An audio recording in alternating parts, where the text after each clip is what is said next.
أعوذ بالله السميع العليم من الشيطان الرجيم.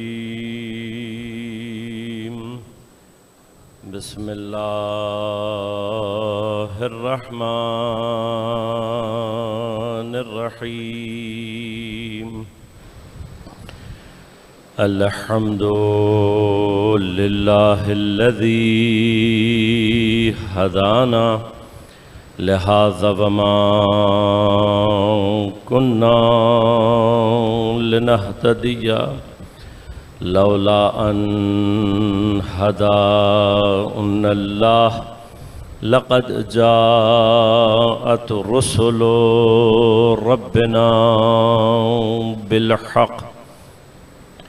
الصلاة والسلام على رسول المسدد المصطفى الأمجد المحمود الأحمد أبي القاسم محمد،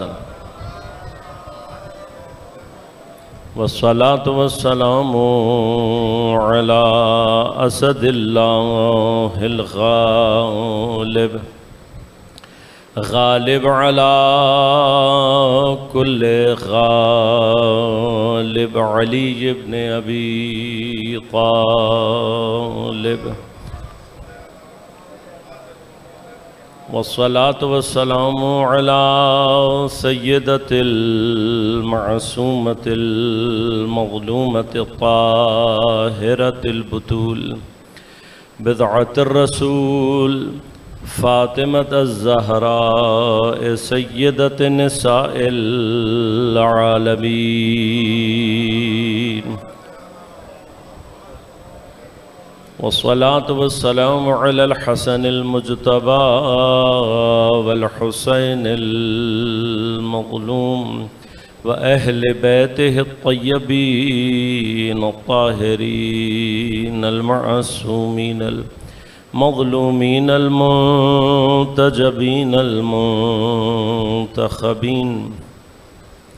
لا سيما بقية الله في الأراضين، روحي وأرواح العالمين لتراب مقدمه الفداء، ولعنة الله على أعدائهم أجمعين.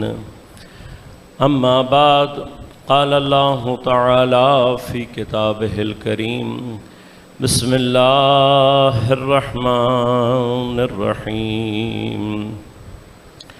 وجعلنا من بين أيديهم سدا ومن خلفهم سدا فأغشيناهم فهم لا يبصرون. صلوات اللهم صل. مومنین کرام، سامعین محترم، عزیزان گرام قدر، عزاداران سید الشہداء، اس سال کے عاشورہ محرم میں، عشرہ اولیٰ میں، غیبت امام زمان عجل اللہ تعالی فرجہ الشریف اور کربلا کے مقاصد کے عنوان سے ہماری گفتگو کا سلسلہ جاری ہے.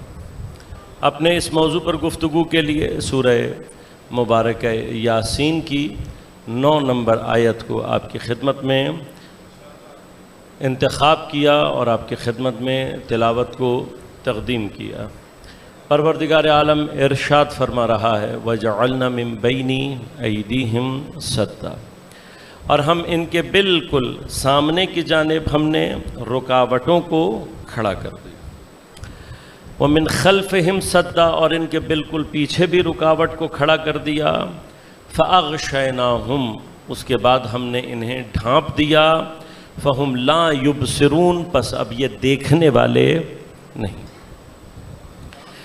آپ کی خدمت میں عرض کیا کہ اللہ تبارک و تعالی نے یہاں پر یبصرون، بصر کا لفظ استعمال کر کے ہمیں اس بات کی طرف متوجہ کیا ہے کہ یہ ظاہری طور پر نابینا افراد نہیں ہیں، یہ اندھے نہیں ہیں جن کی بات کی جا رہی ہے. لہم اعین، ان کی آنکھیں ہیں اس کے باوجود بھی لا یبصرون بہا، آنکھوں کے ہونے کے باوجود بھی یہ اس سے دیکھتے نہیں۔ اب آنکھیں ہونے کے باوجود بھی نہ دیکھے انسان، کل میں نے آپ کی خدمت میں عرض کیا، یہ اس وقت پیش آتا ہے کہ جب انسان اپنے اندر سے توجہ کو ختم کر لے، متوجہ نہ ہو۔ انسان کی توجہ اگر کسی اور جانب ہو تو اسے سامنے موجود چیز نظر نہیں آتی۔ بس انسان کسی ایک خاص طرف اپنی توجہ کر لے تو حتیٰ سامنے رکھا ہوا پلر، سامنے رکھی ہوئی چیز نظر نہیں آتی، اور جب ٹکراتا ہے تو ہم عام طور پر اپنی زبان میں بھی یہ لفظ استعمال کرتے ہیں، اندھے ہو نظر نہیں آتا، جبکہ اس کی آنکھیں ہیں، اسے دکھائی دے رہا ہے۔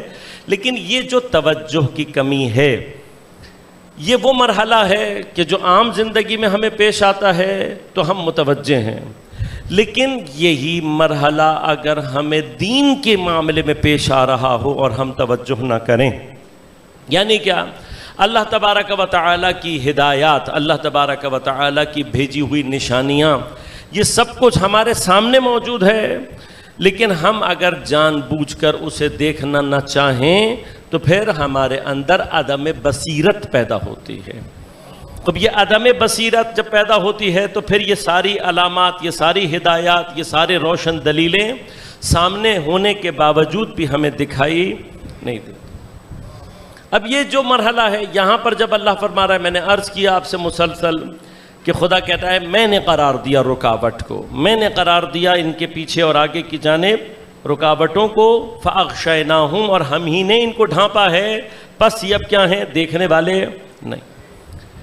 عرض کیا آپ سے کہ یہ مقام وہ ہے کہ جہاں اللہ تبارک و تعالی جب انسان اپنی بے بصیرتی سے اللہ کو یہ ثابت کر دیتا ہے کہ میں متوجہ ہونے والا نہیں ہوں، میں ہرگز ہدایت پانے کے قابل نہیں ہوں، جب انسان خدا کو یہ ثابت کر دیتا ہے تو پھر خدا بھی اس کے اوپر ہدایت کے دروازوں کو بند کرتا ہے۔ یہ انسان کی بدبختی کا وہ مقام ہے کہ اگر خدا نخواستہ کسی کے اوپر یہ مقام آ جائے، یہ مقام آتا ہے تو ایسا ہوتا ہے کہ پیغمبر کے ہاتھ پر پتھروں کی زبان سے کلمہ جاری ہو جاتا ہے، ان کی زبان سے کلمہ جاری۔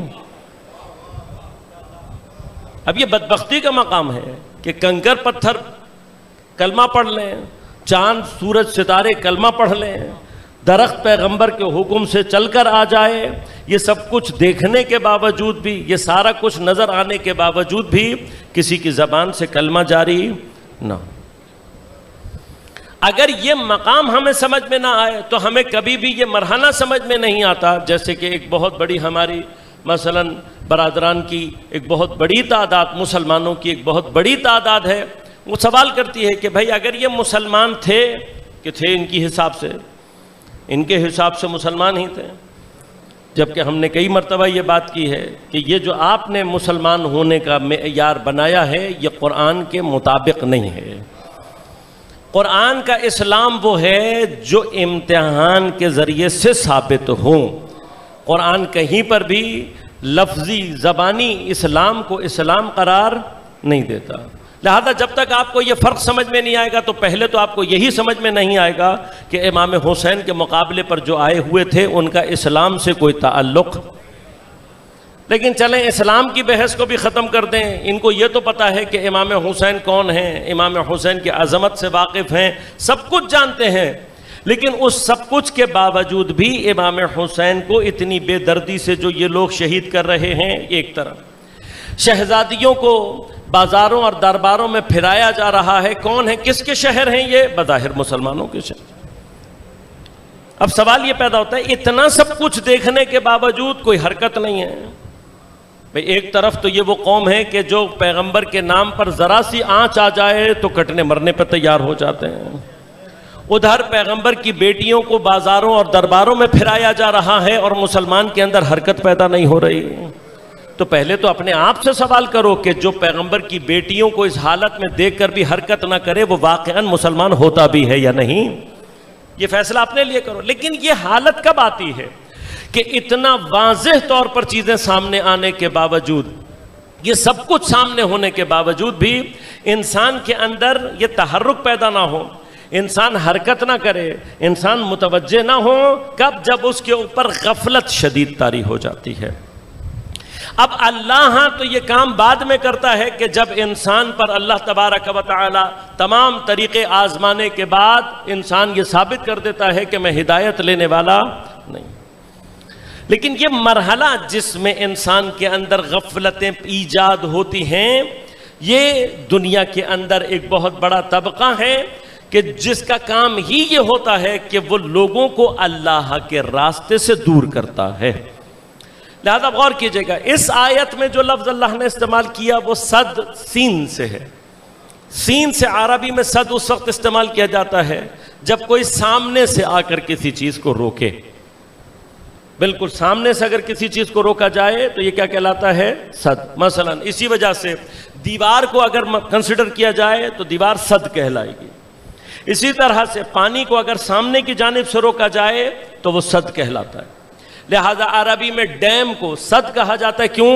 اس لیے کہ پانی کو اس کے سامنے کی جانب سے روکتا ہے۔ لیکن دوسرا لفظ عربی میں استعمال ہوتا ہے وہ سواد سے صد ہے۔ جب سواد کے سے صد استعمال کیا جاتا ہے تو پھر اس سے کیا مراد ہوتی ہے؟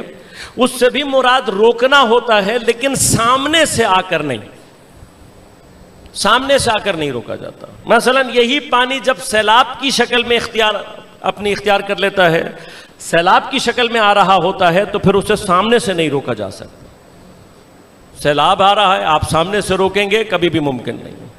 تو اب سیلاب کو روکنے کا طریقہ یہ ہوتا ہے کہ بجائے سامنے سے آ کر سیلاب کو روکا جائے، سیلاب کے پانی میں ڈائیورشن پیدا کی جائے۔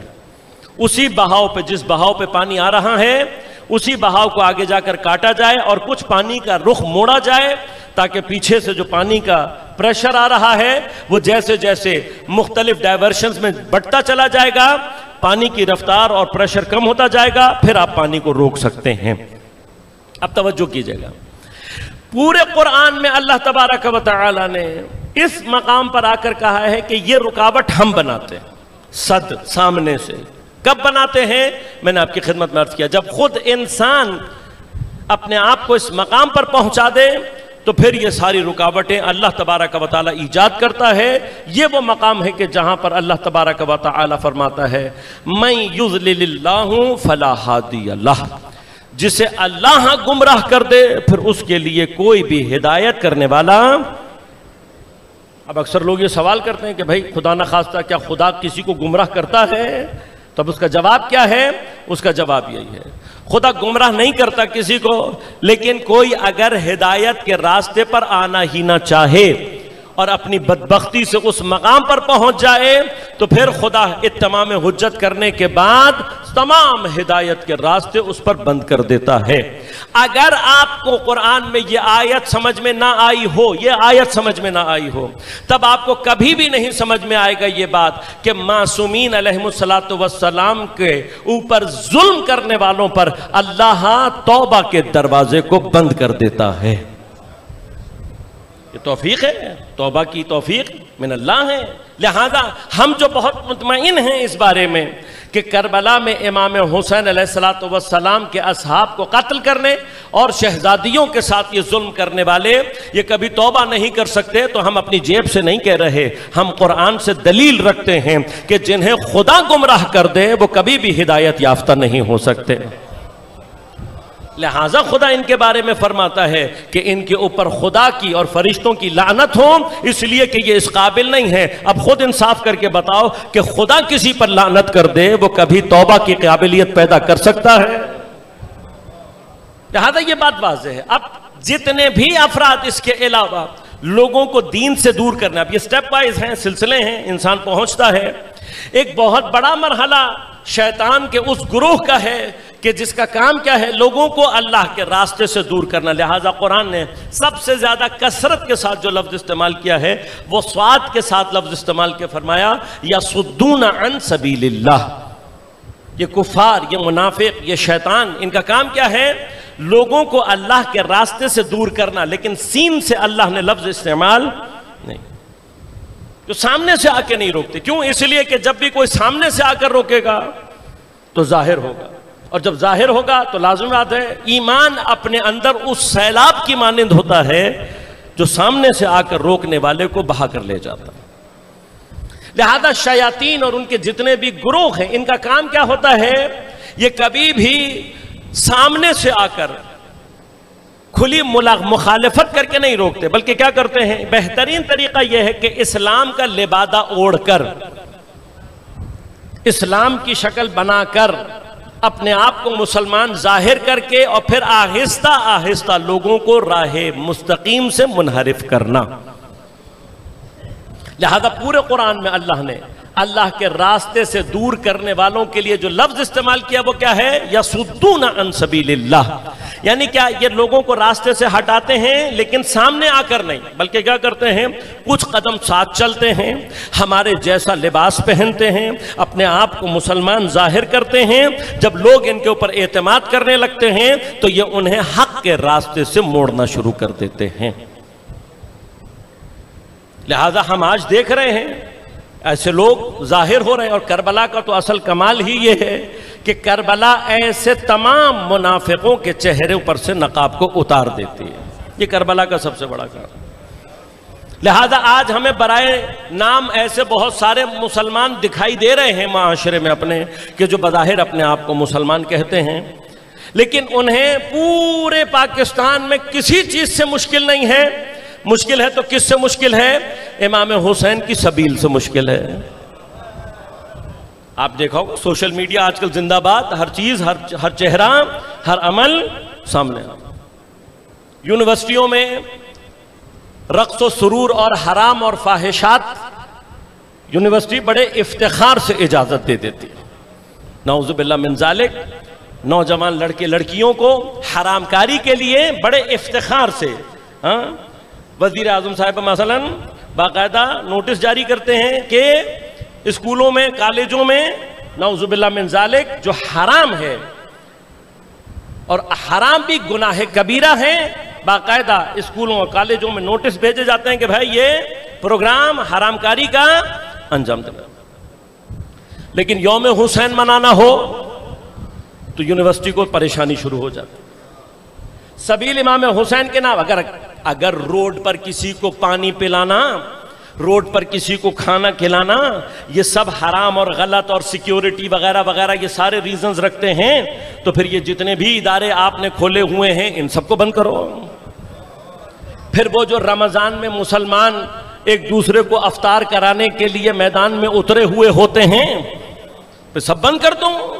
اگر وہ سب نہیں، اس سے کوئی پرابلم نہیں ہے، لیکن امام حسین کے نام پر گرمی میں کچھ عزاداروں کو پانی پلانے سے تکلیف ہو رہی ہے، تو پھر ہمیں سمجھ میں آ رہا ہے کہ تمہاری رگوں میں کس کا خون دوڑ رہا ہے۔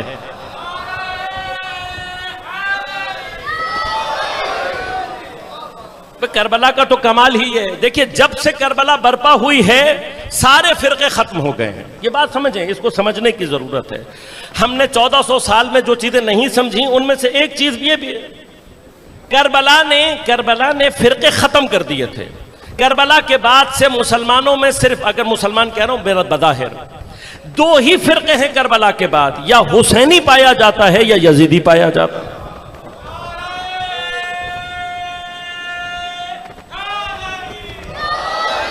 دیکھیں امام حسین نے کیا تھا نا یہ، بھائی جناب زہیرقین ظاہری طور پر عثمانی المذہب تھے، لیکن جب امام حسین کے پاس آئے، امام نے پوچھا کہاں ہاتھ باندھ کے نماز پڑھتے ہو؟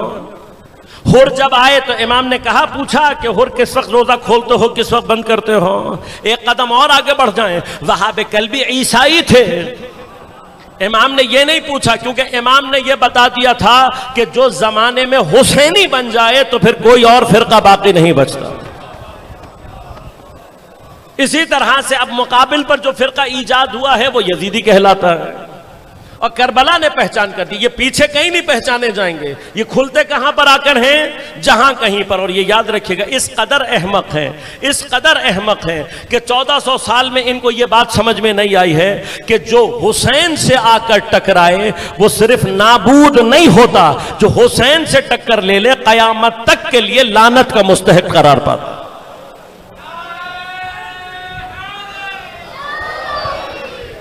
تو اب اللہم صلی اللہ علیہ وسلم ابھی ہم تو آپ کو دائمی لعنت سے بچانے کے لیے ہدایت پہنچا رہے ہیں، ہمارا کام ہے۔ یہ مت سمجھیے گا کہ ہم آپ پر اعتراض کسی پر اعتراض نہیں کر رہے، ہمارا کام ہے ہدایت پہنچانا۔ ہم تو دائمی لعنت سے بچانے کے لیے، ہاں مثلا آپ پارلیمنٹ میں آ کر بل پاس کرواتے ہو تو آپ کو پیدل چلنے والا کوئی اور بدعت، ہاں پیدل چل کے جانا، لوگ میلوں میں پیدل چل کر جاتے ہیں، بدعت نہیں ہوتی۔ ہمارے ہندو برادران اپنے مختلف مقامات پر پیدل چل کر مندروں میں جاتے ہیں تو وہاں کوئی مسئلہ نہیں ہوتا۔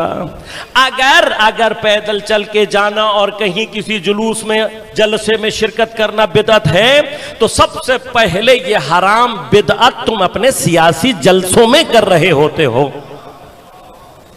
تو اگر پابندی لگانی ہے تو سب سے پہلے اپنے سیاسی جلسوں میں پابندی لگاؤ۔ روزانہ کے حساب سے یہ بدعتیں پیسے دے دے کے جو تم لوگوں کو جمع کر رہے ہو، ہم تبرک کھلا دیں تمہارے پیٹ میں درد ہو رہا ہوتا ہے۔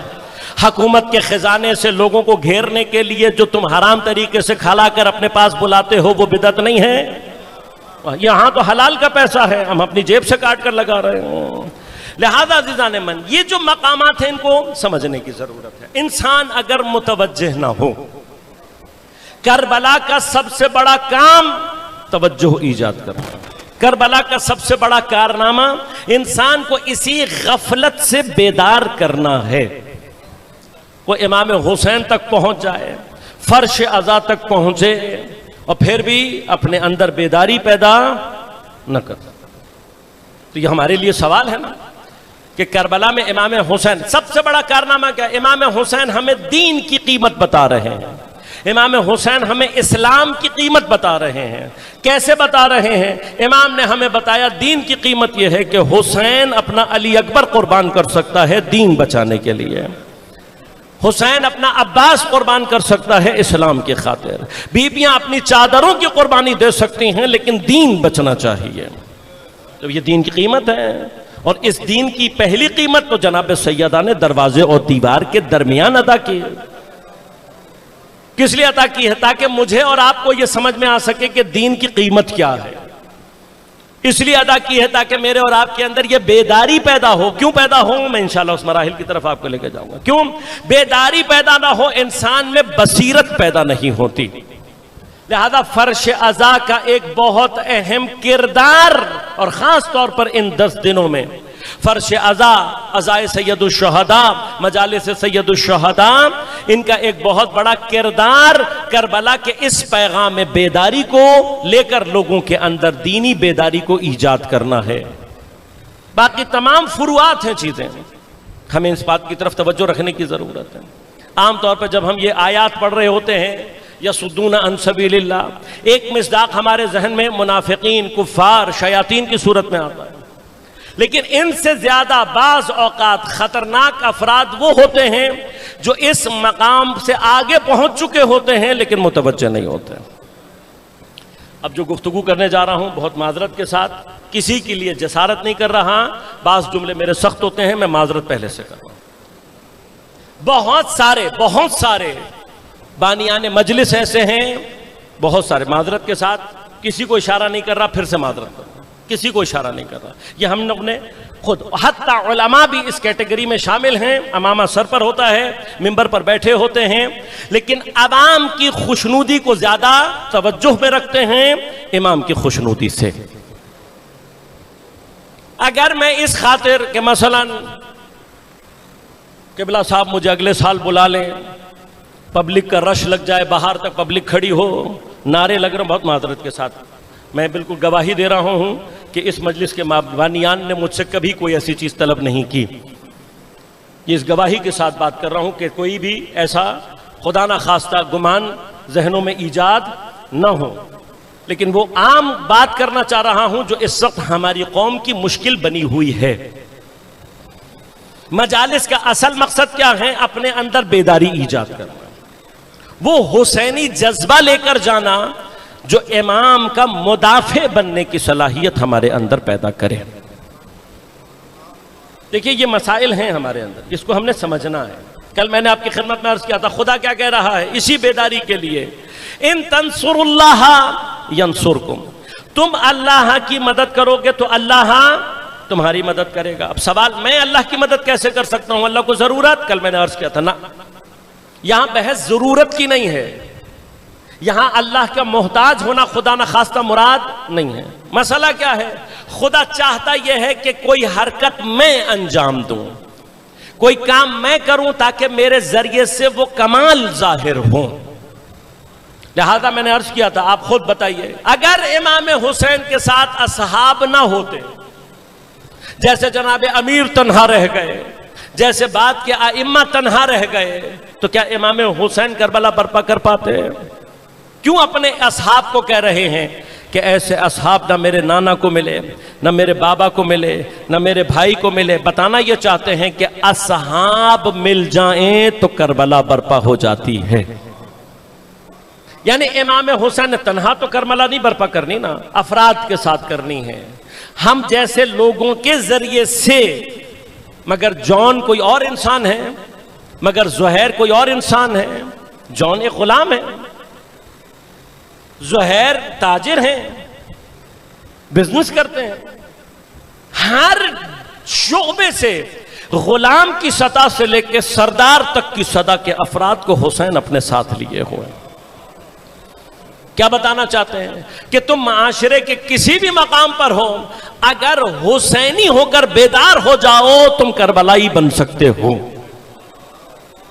اصل پیغام یہ ہے کربلا کا، ہمارے ذریعے سے کرنا ہے. تو یہ جو اللہ کی مدد ہے اس کا معنی، اور یہ مدد یہاں پہ ہم نے کرنا ہے جب ہم اپنا رول پلے کرتے ہیں. وہ مقصد، مثلا امام حسین نے، اللہ نے ہمیں یہ نعمت عزاداری کیوں دی ہے؟ تاکہ اس کے ذریعے سے ہم کربلا اور اسلام کے پیغام کو زندہ رکھیں. اب یہ کام کرنے کی ذمہ داری میری اور آپ کی ہے. میں نے اور آپ نے کیا تو اللہ کی مدد ہوگی، نتیجہ خود بخود ظاہر ہو جائے گا. لیکن اگر میں اور آپ نہ کریں تو کیا ہوگا؟ کیا ہوگا؟ نقصان مجھے پہنچے گا، ہمیں پہنچے گا، ہماری نسل کو پہنچے گا. خدا کو نقصان نہیں پہنچتا، اہل بیت کو نقصان غنی عن العالمین ہے، انہیں کوئی فرق نہیں پہنچتا. یہ میں نے اور آپ نے اپنی ذمہ داری ادا کری ہے. لہٰذا غور کیجئے گا، یہ اتنا سفر اس لیے طے کرا رہا ہوں آپ کو کہ انشاءاللہ آپ میں سے اکثریت ہوگی کہ جو نماز فجر کے بعد تاکید کے ساتھ دعائے عہد پڑھتے ہوں، اور جو متوجہ نہیں ہیں وہ پڑھا کریں. روایات میں بھی آیا ہے کہ کوئی 40 دن نماز فجر کے بعد اگر دعائے عہد پڑھے تو اللہ تبارک و تعالی انشاءاللہ اس کو امام زمان عجل اللہ تعالی فرجہ الشریف کے اعوان اور انصار میں، امام کے سپاہیوں میں اس کو شمار کریں. اب یہ پڑھنے سے مراد کیا ہے؟ پڑھنے سے یہاں پر مراد یہ نہیں ہے کہ آپ صرف پڑھ لیں اور اس کو سمجھنے کی کوشش نہ کریں. ہمارے ہاں دعا دوا ہے، دعا دوا. اور دوا کب کام آتی ہے؟ دعا کب کام آتی ہے؟ دوا اس وقت کام آتی ہے جب آپ کھائیں، استعمال کریں اسے. دوا کی ڈبی گھر میں لا کر رکھ دیں، روزانہ اس کو دیکھیں، روزانہ اس کی پرسکرپشن کو پڑھیں. ہاں، نسخہ، پرسکرپشن، دوا، ڈیٹیل، ہر چیز پڑھ لیں، بیماری ختم ہوگی؟ پڑھنے سے نہیں ختم. کب ختم ہوگی؟ جب یہ دوا آپ کھائیں گے. دعا پڑھنے کے لیے نہیں ہے، پڑھنا تو ہے مراد یقیناً، لیکن اصل مقصد کیا ہے؟ اس دعا کو اپنے لیے استعمال کرنا سیکھو. جب دعا کو استعمال کرو گے تو دعا خود بخود دوا بن جاتی ہے. ہماری دعا اثر نہیں کر رہی. کیوں نہیں کر رہی؟ اس لیے کہ پڑھ رہے ہیں، استعمال نہیں کر رہے. دعائے عہد دوا ہے. کب؟ جب آپ اس کے الفاظ میں غور کرو گے تو الفاظ کیا کہہ رہے ہیں؟ پروردگار میں اپنے زمانے کے امام سے بیعت کرتا ہوں، لا ازول عنہا ابدا. پروردگار میں کبھی بھی اس بیعت کو توڑوں گا نہیں. یہ بیعت، یہ وعدہ، یہ عہد میرا اپنے امام کے ساتھ ہے جو آج میں کر رہا ہوں. تو پھر کیا ہوگا؟ پروردگار مجھے قرار دے، اللہم اجعلنی، کس میں سے قرار دے؟ من انصارہ واعوانہ، امام کے مددگاروں میں سے قرار دے. انصار کیا ہوتا ہے؟ نصرت کرنے والا، مدد کرنے والا. اعوان کسے کہتے ہیں؟ اون کسے کہتے ہیں؟ ہاں یہ تو اب الفاظ ہیں، ہمیں سمجھنے کی ضرورت ہے. آپ نے کہا ناد علیا مظہر العجائب تجد ہو عون لک فی النباء. پکار علی کو. کون ہے علی؟ مظہر العجائب. کیا کرتا ہے؟ تجد ہو عون لک فی النباء. ہر مشکل میں تو علی کو اپنا مددگار پائے گا. عون یعنی مدد، اعوان یعنی مددگار. اللہ مجھے امام کی نصرت کرنے والوں میں سے قرار دے. اے پروردگار مجھے امام کا مددگار قرار دے. اے میرے پروردگار محامین عنہ اپنے امام سے دفاع کرنے والا قرار دے. اور کون سا قرار دے مجھے؟ اللہم اجعلنی، مجھے قرار دے کن لوگوں میں سے کہ جو امام کی حاجات کو پورا کرنے میں سرعت کرنے والے ہوں. مسارعین الیہ فی قضاء حوائجہ. یہ دعائے عہد کے الفاظ ہیں، یقیناً آپ میں سے اکثر کو محفوظ ہوں گے ذہن میں. کیا معنی ہے؟ مسارعین سرعت، جلدی کرنے والا. کس چیز میں؟ مسارعین الیہ فی قضاء حوائجہ. قاضی الحاجات کون ہے؟ کون ہے قاضی الحاجات؟ مولا ہے. قاضی الحاجات یعنی حاجات کو پورا کرنے والا. لیکن آپ دعائے عہد میں امام کیا کہہ رہے ہیں آپ سے؟ آپ سے کہہ رہے ہیں کہ تم دعائے عہد میں اللہ سے یہ کہو پروردگار مجھے امام کی حاجتوں کو پورا کرنے میں جلدی کرنے والا قرار دے.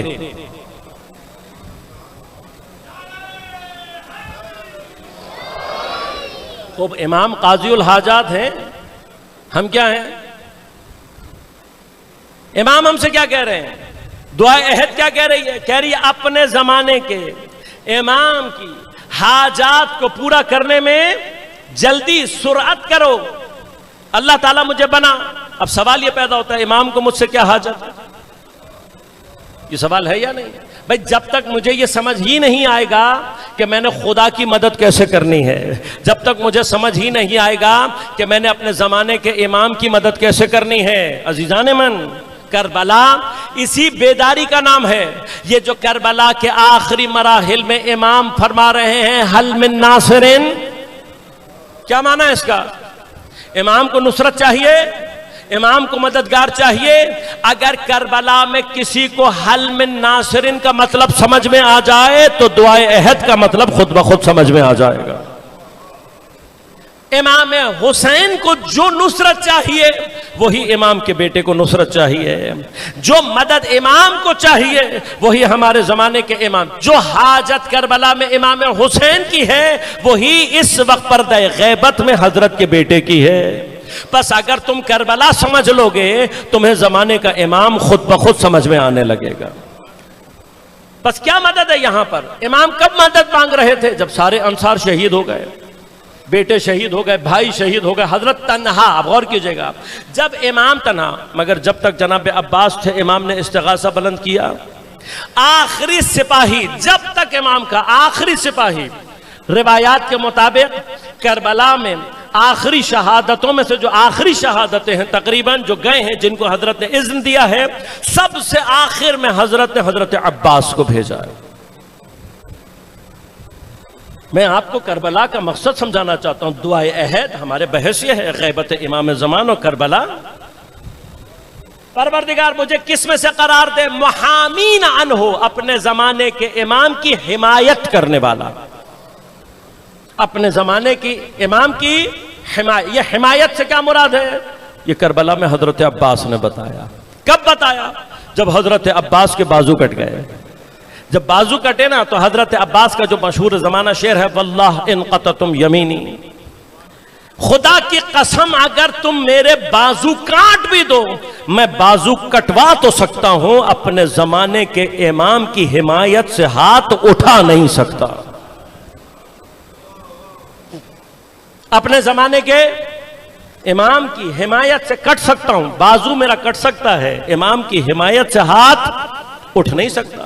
لہذا اب جس کو کربلا میں حضرت عباس سمجھ میں آئے ہوئے ہوں گے اسے پتا ہوگا کہ دعائے عہد میں اس جملے کا معنی کیا ہے. بس امام کی حاجات کیا ہیں؟ یہ امام کی حاجات ہیں.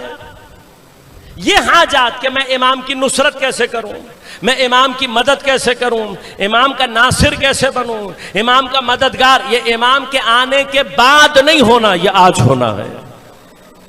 جو آج حرکت کرے، ان میں سے ایک مقام کیا ہے؟ یہ مجالس سے ازاں، غیبت امام زمان میں ناصران امام کو تیار کرنے کی ایک جگہ فرش عزائے سید الشہداء۔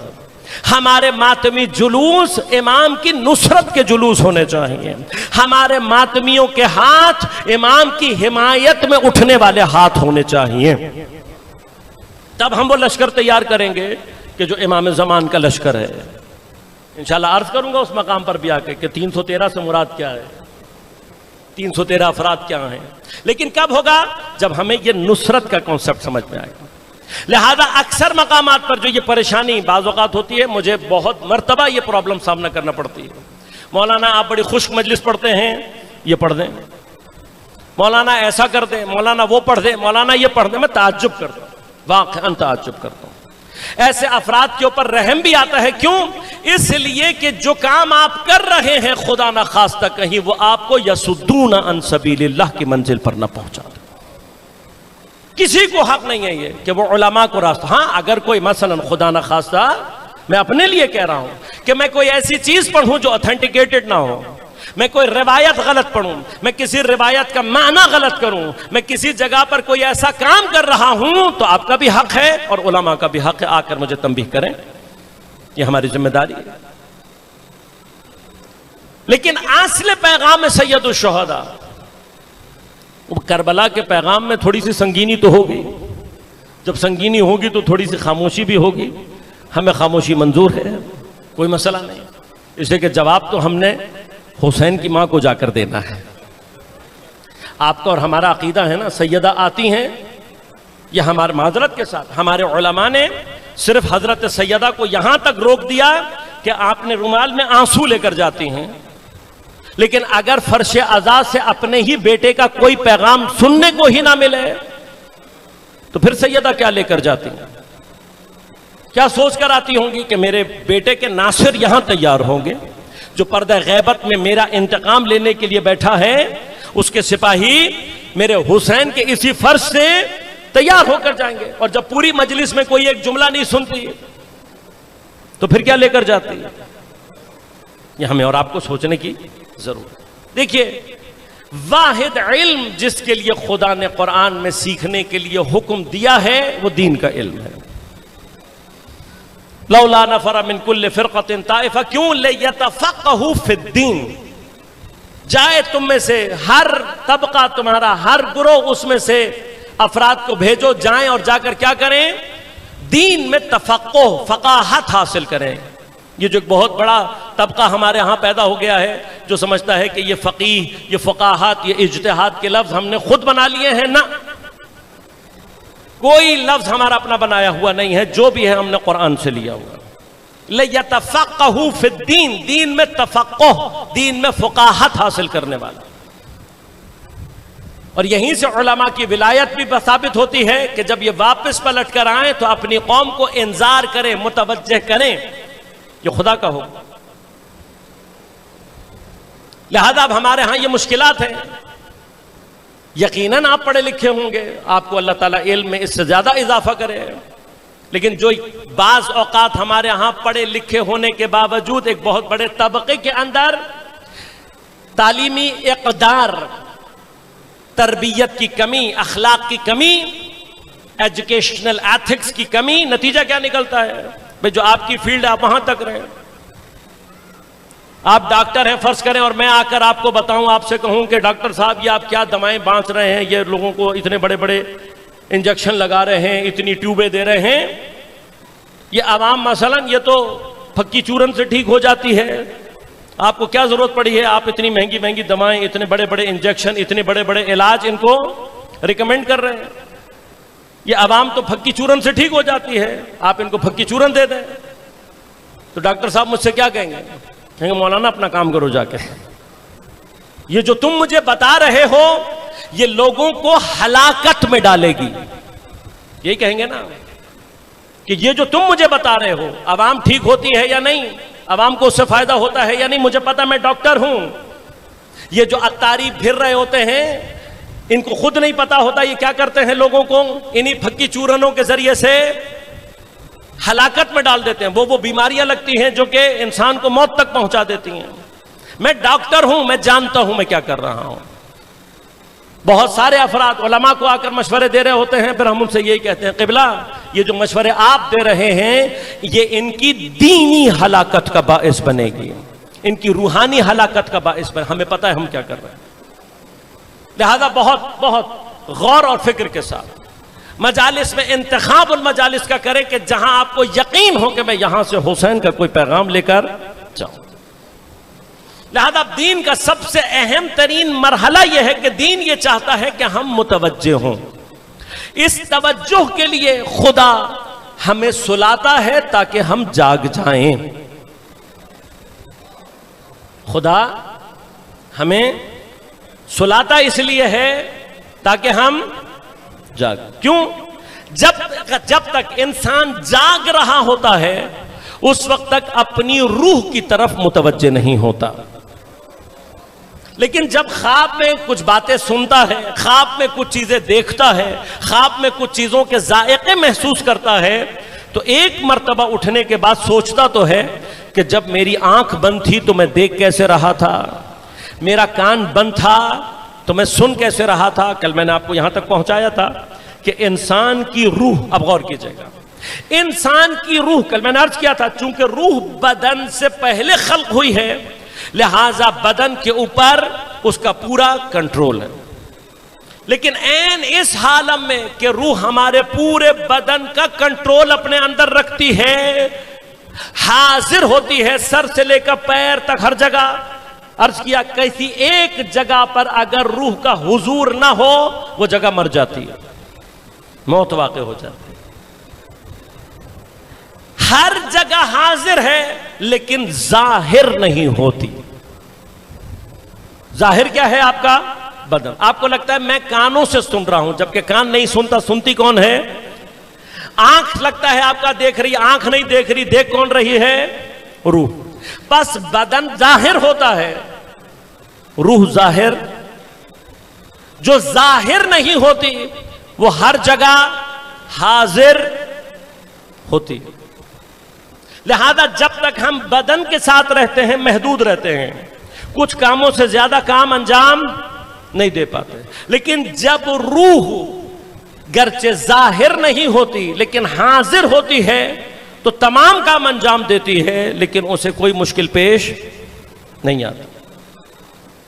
لہذا یہیں سے آپ کی خدمت میں عرض کیا تھا میں نے کہ امام روح کائنات ہے. بس امام ظاہر نہیں ہوتا لیکن حاضر ہر جگہ پر ہوتا ہے. یہی پروردگار عالم کی ذات کی نسبت ہے کہ پروردگار عالم ظاہر نہیں ہوتا، ایسے بدن کی صورت میں ظاہر نہیں لیکن حاضر. کوئی ہے جگہ جہاں خدا حاضر نہ ہو؟ ہر جگہ خدا ہر جگہ حاضر ہے لیکن ظاہر بدنی صورت میں. کیوں؟ یہ جو مادی شکل میں ظاہر ہونا ہے یہ مادی ظہور ہمیں محدود کر دیتا ہے. لہذا خدا بعض اوقات اس محدودیت کو ختم کرنے کے لیے اپنی حجت کو غائب اس لیے کرتا ہے تاکہ اس کا حضور بڑھ جائے. اگر اس نگاہ سے دیکھا جائے تو امام کی غیبت رحمت ہے. کیوں؟ اس لیے کہ جب تک امام بدنی صورت میں ظاہر رہے گا محدود رہے گا، لیکن جیسے ہی پردہ غیبت میں جاتا ہے اس کا حضور پہلے سے زیادہ شدید ہو جاتا ہے. لیکن اب غور کریں کہ یہ ہماری روح جو ظاہر نہیں ہے اگر ہم اس کی طرف متوجہ نہ ہو تو محدود رہتے ہیں. اگر ہم نے اپنی محدودیت ختم کرنی ہے تو ہمیں کیا کرنا پڑے گا؟ اپنی روح کی طرف متوجہ ہونا پڑے گا. اب جو روح کی طرف متوجہ ہونا ہے اس میں ہمارے اور روح کے درمیان میں جو چیز رکاوٹ بنی ہوئی ہے وہ ہمارا مادی بدن ہے. اس بدن سے جب ہم گناہ انجام دیتے ہیں تو ہمارے اور ہمارے روح کے درمیان میں فاصلہ بڑھنا شروع ہو جاتا ہے. جتنا یہ فاصلہ شدید ہوتا ہے ہم روح کو جاننے کے باوجود بھی روح کو دیکھنے کے قابل لیکن اگر میں اپنی اس روح کے اور اپنے درمیان ان رکاوٹوں کو ختم کرنا شروع کر دوں، تب یہ رکاوٹیں کیسے ختم ہوں گی؟ یہ بدن کو ختم کر کے نہیں ہونی، روح کے اور ہمارے درمیان اس رکاوٹ کو اگر ختم کرنا ہے تو ہمیں اپنے اور روح کے درمیان میں گناہوں کو ختم کرنا پڑے گا۔ جب ہم روح اور اپنے درمیان میں گناہوں کو ختم کرتے ہیں تو ہمارا اپنی روح سے ارتباط قوی ہونے لگتا ہے۔ جب انسان کا اپنی روح سے ارتباط قوی ہو جاتا ہے تو پھر اس انسان کے اندر وہ صلاحیتیں پیدا ہو جاتی ہیں، وہ کمالات روحانی ظہور کرتے ہیں جو عام حالت میں اس کے اندر سے ظاہر نہیں ہو رہے ہوتے۔ لہذا جب انسان اپنی روح پر اس طریقے سے قابو پا لیتا ہے تو ایک مقام جس کو عرفاء نے حاصل کیا وہ کہلاتا ہے طے الارض۔ طے الارض کیا ہوتا ہے؟ طے الارض یہ ہوتا ہے کہ جو عارف اپنی روح پر قابو پا چکا ہوتا ہے اس کا اپنے بدن کے پورے بدن کے اوپر اختیار اتنا ہوتا ہے کہ وہ جب چاہے جہاں چاہے اپنے اس بدن کو دوبارہ ایجاد کر سکتا ہے۔ لہذا طے الارض کیا ہوتا ہے؟ میں بچوں کے لیے عرض کر دوں، شاید میرے بزرگ جانتے ہوں گے۔ طے الارض یہ ہوتا ہے کہ جب کوئی عارف طے الارض کی منزل پر پہنچے تو جہاں جس جگہ کا ارادہ کرتا ہے پلک جھپکنے میں وہاں پہنچ جاتا ہے۔ یہ بہت سارے عرفاء کو، بہت سارے علماء کو یہ مقام حاصل ہوا ہے۔ ہمارے پاس بہت سارے عرفاء کے واقعات موجود ہیں، ثبوت کے ساتھ موجود ہیں، دلائل کے ساتھ موجود ہیں، لیکن ان میں سے صرف ایک چیز کا اشارہ قرآن نے ایک مقام پر کیا جو آپ نے بارہا سنا ہوا ہوگا۔ حضرت سلیمان کے دربار میں جناب آصف ابن برخیہ، اب آصف بن برخیہ کون ہیں؟ جو اپنی روح کے ساتھ ارتباط میں ہے۔ لہذا جب انسان روح کے ساتھ ارتباط میں آتا ہے تو مادے پر اس کا تصرف اتنا ہو جاتا ہے کہ تخت بلقیس جو ہزاروں میل دور رکھا ہوا ہے ابھی پلک جھپکی نہیں تخت حاضر ہو جاتا ہے۔ اب یہ روح کی قوت ہے۔ جب انسان روح کے ساتھ ارتباط میں آتا ہے تو پھر کیا ہوتا ہے؟ اس کا مادے کے اوپر تصرف اس طریقے سے ہو جاتا ہے۔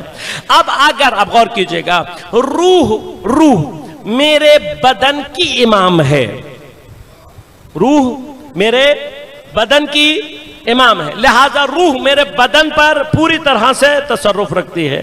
اگر میں اپنے روح کے امام کی تابعیت میں آ جاؤں، اگر اپنے بدن کے امام کی معرفت حاصل کر لوں تو میں اپنے بدن کے اوپر اس کیفیت کے ساتھ آ سکتا ہوں کہ میں جب چاہوں جہاں چاہوں اپنے اسی بدن کو ایجاد کر سکتا ہوں۔ میں یہ کر سکتا ہوں، لیکن ہم اس سے آگے نہیں جا سکتے۔ کیوں نہیں جا سکتے اس سے آگے؟ اس لیے کہ اس سے آگے کی ہمارے اندر طاقت ہماری روح میں نہیں ہے۔ ہمارے بدن پر تو حاکم ہے، کائنات پر حاکم نہیں ہے۔ اب امام چونکہ روح کائنات ہوتا ہے، غور کیجئے گا، امام روح کائنات ہوتا ہے، لہٰذا نہ صرف امام کا اپنے بدن پر تصرف ہوتا ہے بلکہ پورے عالم مادہ کے اوپر تصرف ہوتا ہے۔ لہٰذا امام اگر چاہے تو اپنے بدن کو ایک جگہ سے دوسری جگہ نہیں، ہم تو یہ کریں گے اگر میں نے اپنے بدن کو کہیں اور ایجاد کر لیا تو وہاں ایجاد ہوگا، پھر یہاں نہیں ہوگا۔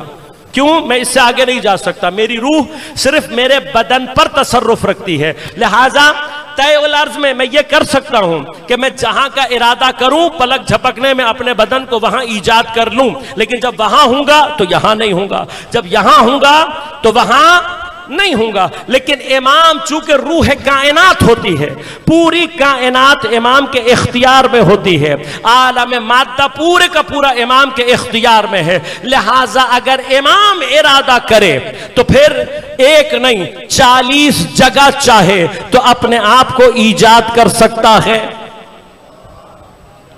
لہذا اب جن لوگوں کو یہ سمجھ میں نہیں آ رہا کہ میرا مولا کیسے 40 جگہ پہنچ گیا افطار کرنے کے لیے، تو تمہیں سمجھ میں آ بھی نہیں سکتا جب تک تمہیں یہ نہیں سمجھ میں آئے گا کہ امام روح کائنات ہوتا ہے، جو کائنات پر اس طریقے سے تصرف رکھے۔ اس کا مقام ہی یہ ہوتا ہے کہ وہ پوری کائنات میں برابر حاضر ہوتا ہے، پس وہ زمین پر جیسا حاضر ہوتا ہے ویسا ہی عرش پر جیسا زمین پر حاضر ہوگا ویسا ہی عرش پر حاضر ہوگا. یہی مقام سر بتانے کے لیے سیدہ نے حدیث قصہ کو بیان کیا ہے. سیدہ نے حدیث قصہ میں جس اسرار پر سے پردہ اٹھایا ہے ان میں سے ایک سر کیا ہے؟ سر یہاں پر ہے. یقیناً آپ سب نے حدیث قصہ بارہا پڑھی ہوگی, بارہا تلاوت کی ہوگی, آپ میں سے اکثریت کو زبانی بھی یاد ہوگی, لیکن اب اس نقطے کی طرف توجہ کیجئے گا. اس حدیث قصہ کے پہلے مرحلے میں جناب سیدہ فرش کی حدیث بیان کر رہی ہیں. پیغمبر میرے گھر میں آئے, مجھ سے چادر مانگی, چادر اوڑھی, میرا بیٹا حسن آیا چادر میں گیا, میرا بیٹا حسین آیا چادر میں گیا, علی آئے چادر میں گئے, میں گئی چادر میں. پیغمبر نے کونوں کو پکڑا, پھر ایک مرتبہ آسمان کی طرف اشارہ کر کے دعا پڑھنا شروع کی. دعا پڑھ کر حضرت نے کہا اللہم ان ہؤلاء اہل بیتی وخاصتی. ہاں سب یاد ہے, لحمہم لحمی ودمہم دمی یعلمنی ما یعلمہم ویحزننی ما یحزنہم انا حرب لمن حاربہم وعدو لمن عاداہم ومحب لمن احبہم انہم منی وانا منہم فاجعل صلواتک وبرکاتک ورحمتک وغفرانک. پھر کیا کہا؟ طاہرہم تطہیرا.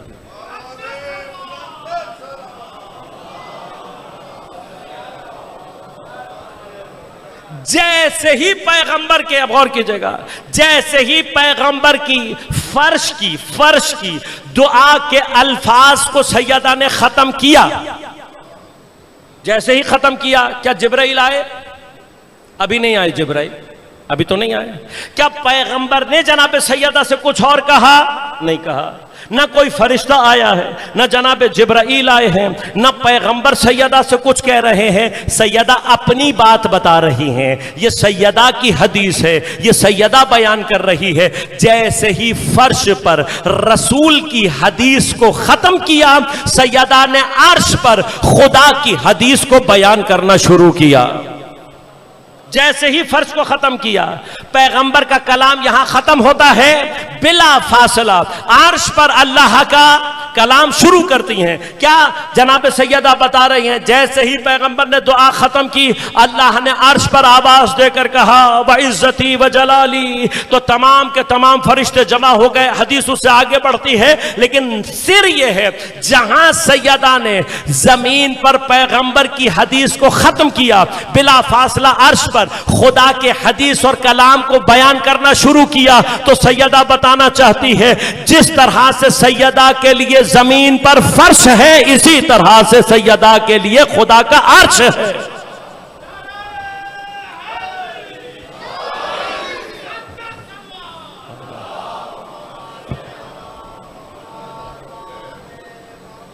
سیدہ جس طرح سے زمین پر فرش کو دیکھ رہی ہے, گرچہ زمین پر ہے, اسی طرح سے خدا کے عرش کو دیکھ. جیسے سیدہ کے لیے فرش حاضر ہے, اسی طرح سے سیدہ کی نگاہوں میں عرش الہی حاضر. بس یہ حضور ہے امام کائنات کا, روح کائنات کا, جو کائنات کی روح ہے. وہ کوئی مقام ایسا نہیں ہے, لہذا یاد رکھیے گا اگر ائمہ کے لیے موت و حیات کے یہ مقامات اللہ ظاہر نہ کرتا ان سے, تو ہماری جیسی عقلوں کے لیے عبد اور رب کا فرق پہچاننا ہی مشکل ہو جاتا. یہ ہماری مشکل تھی. اگر اللہ ان سے یہ سارے آثار ظاہر نہ کرتا, ہمیں سمجھ میں نہیں آتا کہ بندہ ختم کہاں پر ہوتا ہے, خدا شروع کہاں سے ہوتا ہے. لہذا یہ تمام محدودیتیں ظاہر کر کے خدا ان کے ذریعے سے اپنے غیب کو باقی رکھتا ہے. انہوں نے اپنا پورا گھر قربان کیا ہے تاکہ خدا کے دین کی حفاظت باقی. لیکن کربلا میں جو بڑی قربانیاں دی ہیں جنہوں نے, ان میں یقیناً ایک بڑا نام جناب زینب کبریٰ سلام اللہ ہے.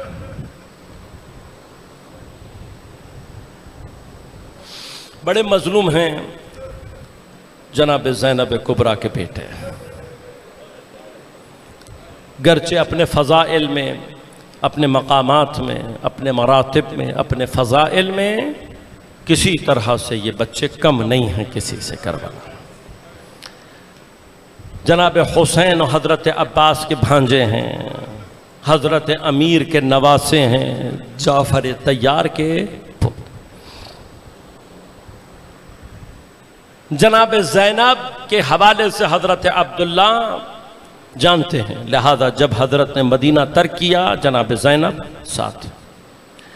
بعض روایات نے، مقاتل نے نقل کیا کہ پہلے پڑاؤ پر ہی جب حضرت رکے ہیں مدینہ سے باہر تو جناب عبداللہ چونکہ مریض بہت تھے، بیمار بہت تھے، لیکن پہلے پڑاؤ پر اپنے غلاموں اور اپنے بیٹوں کے ساتھ امام کی خدمت میں حاضر۔ یہ حضرت عبداللہ کی بیماری اور کیفیات وہی ہیں کہ جن کی وجہ سے حضرت اس جہاد اور اس مقام پر جن لوگوں کو اللہ نے کربلا میں محفوظ رکھا ہے ان میں سے ایک جناب عبداللہ ابن جعفر طیار۔ جیسے امام سجاد علیہ السلام پر کیفیت بیماری طاری ہوئی ہے، اسی طرح سے جناب عبداللہ، اسی طرح سے جناب محمد حنفیہ، یہ وہ سارے نام ہیں، اور اتفاق کی بات یقیناً نہیں ہے، ایک ہی وقت میں ان سب کا اتنا شدید بیمار ہونا یقیناً خدا کی اس مصلحت کا اظہار ہے کہ جن کو اللہ نے کربلا کے بعد کربلا کے پیغام کے لیے محفوظ رکھا ان میں سے ایک جناب عبداللہ ابن جعفر طیار اور جناب محمد حنفی پہنچے ہیں حضرت کی خدمت میں اور جانتے ہیں حالات کیا ہیں، لہذا ایک مرتبہ دوبارہ فرمایا کہ مولا اگر ممکن ہو ابھی بھی تو مشورہ آپ کو یہی دوں۔ امام نے فرمایا میں جانتا ہوں عبداللہ، لیکن شاید اب خدا کے دین کی حفاظت اس کے بغیر ممکن نہیں۔ جب یہ جملات سنے تو فرمایا مولا آپ جانتے ہیں میں مریض ہوں۔ فرمایا ہاں، اللہ نے مریض کے اوپر کوئی بھی تکلیف نہیں رکھی۔ کہ مولا میں خود تو نہیں جا سکتا، لیکن اپنے یہ دو بیٹے آپ کے حوالے کر رہا ہوں، کہیں سفر میں مشکل اتنی شدید ہو جائے تو ایک کو میری جانب سے اپنا صدقہ سمجھ لیجئے گا اور ایک کو جناب زینب کی طرف سے صدقہ سمجھ لیجئے گا، یہ میرے بیٹے آپ کے کام آ جائیں۔ جو باپ اپنے بیٹوں کو لا کر خود حسین کے حوالے کرے وہ جناب عبداللہ ابن جعفر طیار جانتے ہیں کہ میں جن بیٹوں کو حوالے کر رہا ہوں یہ کبھی واپس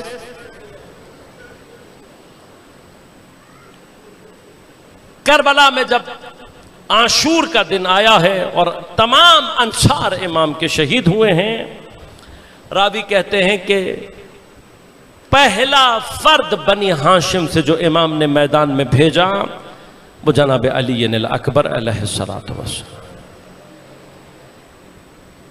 جناب علی اکبر کی شہادت کا جو وزن دو شخصیات پر آیا ہے کسی اور پر نہیں آیا، ایک امام حسین اور دوسری جناب زینب کبریٰ۔ کیوں؟ اس لیے کہ ان دونوں نے اپنا بچپن پیغمبر کی گود میں گزارا ہے، ان سے زیادہ کربلا میں پیغمبر کی صورت سے کوئی واقف نہیں ہے، لہذا یہ دونوں جب بھی پیغمبر کو یاد کرتے علی اکبر کے چہرے کی زیارت کرتے، پس جب علی اکبر گھوڑے سے گرے تو یہ دونوں کے لیے ایسے ہی تھا جیسے پیغمبر زمین پر گرے ہوں نیزہ کھا کر۔ لہذا ان دونوں پر حضرت علی اکبر کی شہادت کی کیفیت سنگین ہے۔ پہلا جو شہید امام نے اپنی اولاد میں سے بھیجا جناب علی اکبر، تاریخ کہتی ہے جب جناب علی اکبر شہید ہو گئے تو جناب زینب نے دونوں بیٹوں کو بلا کر ایک مرتبہ کہا یہ کیسے ہو گیا کہ حسین کا علی اکبر شہید ہو جائے زینب کے بیٹے زندہ باقی رہ جائیں۔ بچوں نے کہا ماں ہمیں مولا نے اجازت نہیں دی، لیکن اس بات سے اس وقت تک جب کہ امام نے اذن نہیں دیا شہزادوں کے لیے مراحل بڑے سنگین تھے، اس لیے کہ جب بھی ماں کے چہرے پر نظر پڑتی فوراً احساس ہوتا جیسے ماں یہ کہہ رہی ہو تم ابھی تک زندہ ہو۔ لہذا بار بار آئے ہیں امام کی خدمت میں، لیکن امام محبت کرتے ہیں اپنے بھانجوں سے، امام کے لیے آسان نہیں ہے اذن دینا، لیکن جب ایک مرتبہ امام نے محسوس کیا کہ اب شہزادوں کے لیے مشکلات زیادہ ہو گئی ہے، سمجھ گئے، متوجہ ہو گئے، ایک مرتبہ دونوں شہزادوں کو اذن دیا، دونوں کو تیار کر کے گھوڑوں پہ سوار کر کے بھیجا گیا، دونوں نے ایک ساتھ حملہ کیا۔ علی کے نواسے ہیں، جعفر طیار کے پوتے ہیں، عباس کے شاگرد ہیں، دونوں نے مل کر ایسا حملہ کیا کہ فوجوں کو بڑی دور تک پیچھے کی طرف دھکیل دیا۔ اتنے میں ایک مرتبہ شمر نے آواز دے کر کہا، ارے انہیں بچہ مت سمجھنا، یہ علی کے نواسے جعفر طیار کے پوتے ہیں۔ ایک بڑا لشکر لا کر حملہ کیا، لیکن جب تک شہزادے مل کر حملہ کرتے رہے، فوجوں کو شکست دیتے رہے، بس ایک اور لشکر لا کر پہلے اتنا زوردار حملہ کیا گیا کہ شہزادوں کے درمیان جدائی پیدا ہو جائے۔ جن شہزادوں نے بڑی دیر تک جنگ کی ہے ان میں سے ایک نام جناب زینب کے ان دونوں بیٹوں کا آتا ہے، لیکن عزیزو 3 دن کی بھوک اور پیاس، اتنی دیر سے جنگ کر رہے ہیں، لشکر پہ لشکر آ رہا ہے، اور پھر جب دونوں جدا ہو گئے، ایک وقت آیا کہ جب بچوں میں کمزوری ظاہر ہونا شروع ہوئی، بس پھر ایک وقت وہ آیا کہ جب دونوں شہزادے زخمی ہو کر گرے، جب گرے ہیں دونوں نے آواز دی ہے، لیکن راوی کہتے ہیں زینب کے شہزادے اتنی دور گرے تھے میدان میں کہ جتنی دیر میں امام حسین اور جناب عباس پہنچتے دونوں شہزادے شہید ہو چکے تھے۔ بس ایک بھانجے کو حسین نے اٹھایا، ایک کو جناب حضرت عباس نے اٹھایا۔ ارے مقتل سے لے کر جیسے ہی حسین خیمے پر پہنچے تو اب یہ پہلی مرتبہ ہوا تھا صبح سے اب تک جس بھی شہید کو لاتے تھے جناب زینب سب سے آگے کھڑی ہوتی تھی، لیکن اب زینب کے شہزادے آئے ہیں لیکن زینب دکھائی نہیں دے رہی۔ اماں فضہ زینب کہاں گئے؟ جناب فضہ دوڑتی ہوئی جناب زینب کے خیمے میں داخل ہوئی، دیکھا سجدے میں پڑی ہوئی جناب زینب سر کو سجدے میں رکھا ہوا ہے اور ایک مرتبہ رو کر دعا کر رہی ہے، پروردگار زینب کی قربانی کو اپنی بارگاہ میں قبول کر لینا۔ بس عزیزو بیٹے قربان کیے تھے، لہذا تاریخ کہتی ہے کسی مقام پر جناب زینب نے اپنے بیٹوں کے لیے گریہ نہیں کیا۔ عزاداروں اس فرش عزا پر ایک حق ہماری گردن پر یہ ہے کہ زینب کو اس کے بیٹوں کا پرسہ دے۔ ارے جس نے کہیں اپنے بیٹوں کا پرسہ نہ لیا، حتی تاریخ نے لکھا جب ایک مرتبہ یزید نے آزاد کیا، سیدہ نے شام میں فرش عزا بچھائی تو جتنے سر تھے وہ واپس کیے گئے۔ جب کسی شہید کا سر آتا کوئی بی بی آگے بڑھ کر وصول کر لیتی، لیکن ان شہزادوں کے سر وصول کرنے والا کوئی نہ تھا۔ ایک مرتبہ سر لانے والے نے امام سجاد سے پوچھا کہ کیا ان بچوں کی ماں نہیں ہے؟ امام سجاد نے کہا یہ میرے پھوپھی کے بیٹے ہیں، میری پھوپھی کے بیٹے ہیں، ان کی ماں زندہ ہے لیکن بیٹے قربان کر دیے ہیں حسین پر۔ امام نے سروں کو وصول کیا، یہ سر آئے کربلا میں دفن ہوئے۔ زینب نے پرسہ نہ لیا، زینب مدینہ آ گئی، مدینے آنے کے بعد پہلے اپنے گھر نہیں گئی، امام حسین کے گھر میں رہی، جو آتا تھا حسین کا پرسہ لیتی تھی، جناب عباس کا پرسہ لیتی تھی، علی اکبر کا پرسہ لیتی تھی، قاسم کا پرسہ لیتی تھی، لیکن اپنے بیٹوں کا پرسہ نہ لیا۔ لیکن عزیز و ماں ہے، بڑی محبت سے پالا تھا زینب نے۔ ارے جیسے ہی اپنے گھر میں داخل ہوئی، ارے ہر قدم پر اپنے بیٹے یاد آئے، ارے میرا اور یہاں میرا محبت وہاں۔